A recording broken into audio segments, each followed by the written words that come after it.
ألف مبروك فوز منتخبنا الوطني العراقي ببطولة خليج 25 للمرة الرابعة في تاريخه. تحية كبيرة لكل من ساهم بإخراج البطولة بشكل مشرف، وأهل البصرة رفعت رأس.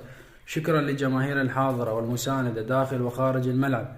شكرا إلى أمهاتنا، شكرا إلى آبائنا. نقدم شكرنا بالأخص إلى الإعلام الخليجي المساند منذ انطلاق البطولة حتى ختامها. شكرا للإعلام القطري، شكرا إلى الإعلام الإماراتي، شكرا للمعلقين المبدعين، شكرا لكل شخص ساهم بإنجاحها، شكرا للقوات الأمنية، شكرا إلى متطوعي البطولة أهلي في البصرة. شكرا على حفاوة الاستقبال والكرم، وإن شاء الله بحال أفضل وحياة أحلى وأجمل لشعبنا العظيم.